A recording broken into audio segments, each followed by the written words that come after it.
നമസ്തേ, HTSന്റെ മറ്റൊരു വീഡിയോയിലേക്ക് എല്ലാവർക്കും സ്വാഗതം. ഇന്ന് നമ്മൾ നെറ്റ് എക്സാമിന്റെ പ്രിപ്പറേഷൻ ക്ലാസ് തന്നെയാണ് കേട്ടോ.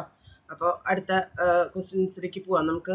അപ്പോൾ ക്വസ്റ്റ്യൻസ് തന്നിട്ടുണ്ട്, അതിന്റെ ആൻസർ നമ്മൾ സെലക്ട് ഞാൻ വെച്ചിട്ടുണ്ട്. അപ്പോൾ നിങ്ങൾ അതിനനുസരിച്ച് പ്രിപ്പയർ ചെയ്യാം കേട്ടോ. ആരെങ്കിലും ചാനൽ സബ്സ്ക്രൈബ് ചെയ്തിട്ടുണ്ടെങ്കിൽ സബ്സ്ക്രൈബ് ചെയ്ത് ലൈക്ക് ചെയ്ത് ഷെയർ ചെയ്ത് സപ്പോർട്ട് ചെയ്യാം. ഓക്കെ, അപ്പോൾ നമുക്ക് ക്ലാസ്സിലേക്ക് പോവാം. ഇവിടെ ഇന്ന് നമ്മൾ വേദങ്ങളും അടിസ്ഥാനപ്പെടുത്തിയിട്ടുള്ള കുറെ കാര്യങ്ങളാണ്, വേദാധിക പ്രശ്നങ്ങളാണ്. യജുർവേദ കതിധ വിഭജ്യതേ ദ്വിധ, രണ്ട് തരത്തിലാണ് യജുർവേദ കേട്ടോ, കൃഷ്ണ ശുക്ല യജുർവേദങ്ങൾ. പിന്നെ വേദാംഗാനി ഷഡ്, ശിക്ഷാകൽപ്പം തുടങ്ങിയവ. ഏഷഹ കഹ നിരുക്തകാരഃ, കൊടുത്തിട്ടുള്ളതിൽ ആരാണ് നിരുക്തകാരൻ? യാസ്കൻ. സായണാചാര്യ കഹ, സായണാചാര്യൻ വേദഭാഷ്യകാരനാണ്. ഓക്കെ. ജ്യോതിഷ ആധാരേണ വേദാനാം തിഥി നിർധാരകോ വിദ്വാൻ യേശു കഹ വർത്തതെ, ജ്യോതിഷത്തിനെ അടിസ്ഥാനപ്പെടുത്തിയിട്ട് വേദങ്ങളുടെ തിഥി നിർണയിക്കുന്ന ആള് നിർധാരക വിദ്വാൻ പണ്ഡിതൻ ആരായിരുന്നു? ബാലഗംഗാധര തിലകഃ. യേശുഹു കതമഃ അർവാചീനഃ ബ്രാഹ്മണ ഗ്രന്ഥഃ, അർവാചീനമായ ബ്രാഹ്മണ ഗ്രന്ഥം ഗോപഥ ഗ്രാമണം.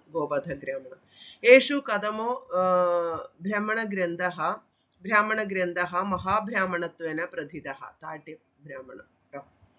ശാകടായന കൃതസ്യ ഋക് തന്ത്രസ്യ ആധാരഭൂതഃ വേദഃ സാമവേദഃ.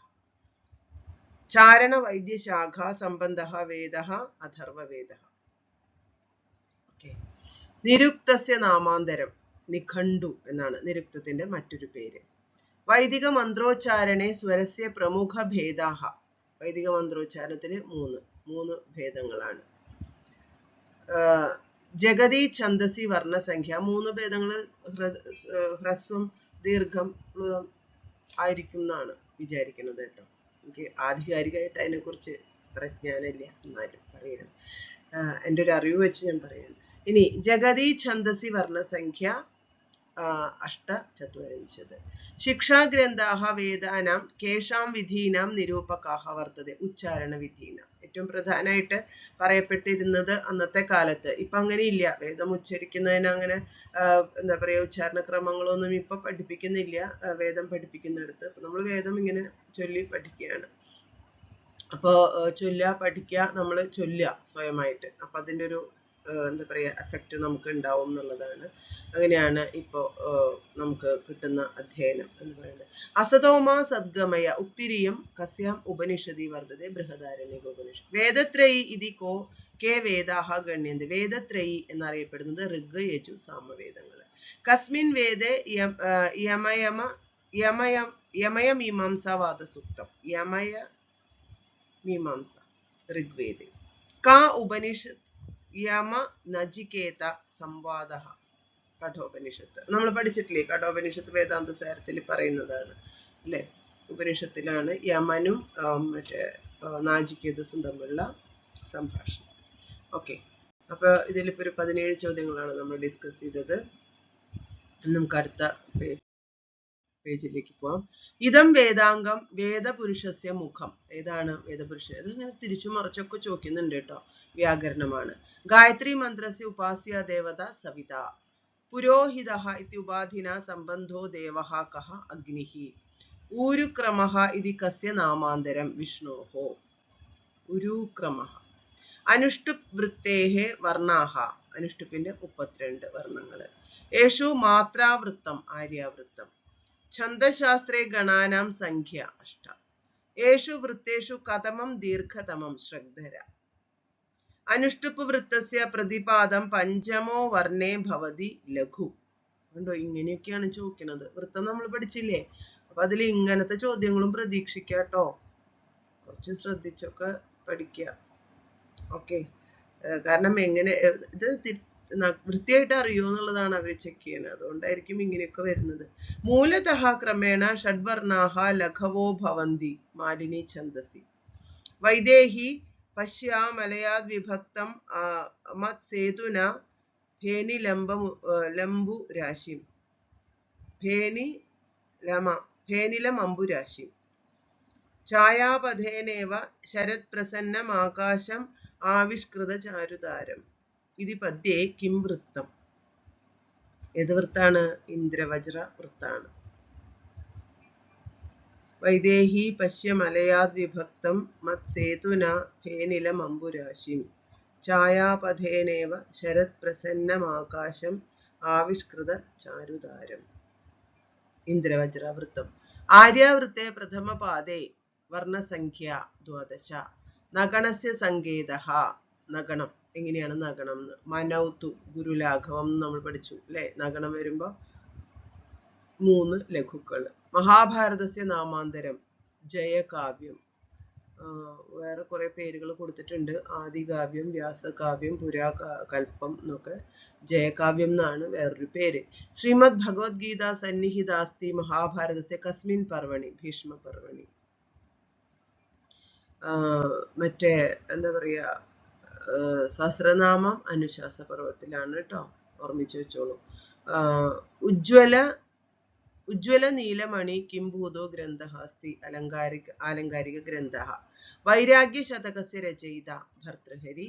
കാളിദാസസ്യ ഏകം ഖണ്ഡകാവ്യം മേഘദൂതം അപരം തു ഋതുസംഹാരം. മാനിഷാദ പ്രതിഷ്ഠം ത്വമഗമ ഇതി കുത്ര? രാമായണസ്ഥം. യതി ഹാസ്തി തദന്യത്ര എന്നേ ഹാസ്തി ന തത് ക്വചിത്. അതെവിടെയാണ്? മഹാഭാരതത്തിലാണ് കേട്ടോ. വിദ്യാവതാം കസ്മിൻ ഗ്രന്ഥേ പരീക്ഷ? മഹാഭാരതേ. ഓക്കെ, ഇനി അടുത്ത ചോദ്യം.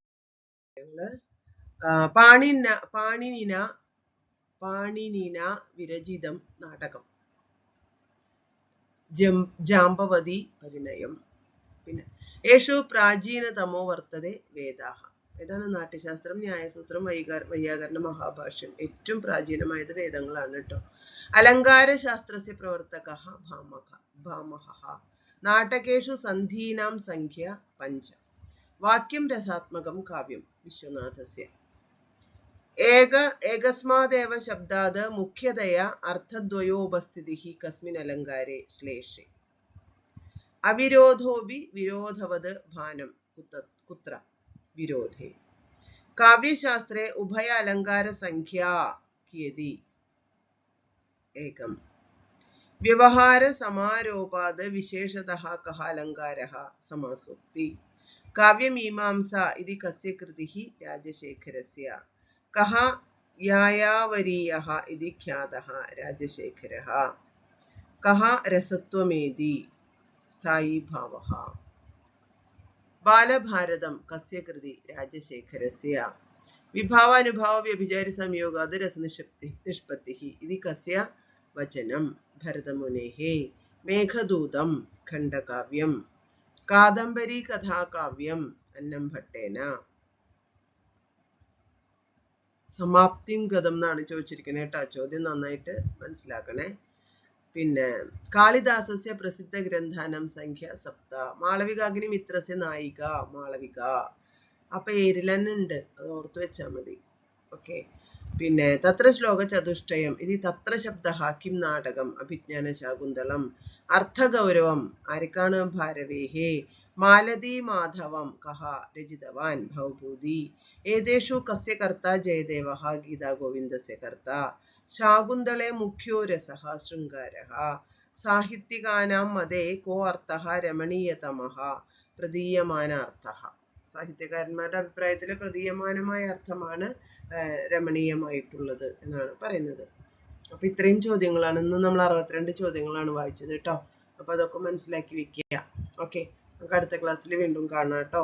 ആരെങ്കിലും ഓക്കെ, അപ്പോൾ ഇത്രയാണ് നമ്മൾ ഇന്ന് എക്സ്പ്ലെയിൻ ചെയ്യാൻ ഉദ്ദേശിക്കുന്നത്. അപ്പൊ എല്ലാവരും നന്നായിട്ട് പഠിക്കുക, നല്ല മാർക്ക് വാങ്ങാൻ പറ്റട്ടെ എല്ലാവർക്കും നെറ്റ് കിട്ടട്ടെ എന്ന് ഞാൻ പ്രാർത്ഥിക്കുന്നു കേട്ടോ. അപ്പോൾ നമുക്കിനി അടുത്ത ക്ലാസ്സിൽ വീണ്ടും കാണാം. ആരെങ്കിലും ചാനൽ സബ്സ്ക്രൈബ് ചെയ്യാത്തവരുണ്ടെങ്കിൽ സബ്സ്ക്രൈബ് ചെയ്യുക, ലൈക്ക് ചെയ്യുക, ഷെയർ ചെയ്യുക, ഞങ്ങളെ സപ്പോർട്ട് ചെയ്യുക. ഓക്കെ, അപ്പോൾ ഇതുവരെ ചെയ്തിട്ടുള്ള വീഡിയോസൊക്കെ നമുക്ക് ഉപകാരപ്രദമായിട്ടുണ്ടാവും എന്നാണ് ഞാൻ വിചാരിക്കുന്നത്. നമുക്കിനി അടുത്ത ക്ലാസ്സിൽ കാണാം കേട്ടോ. നമസ്തേ.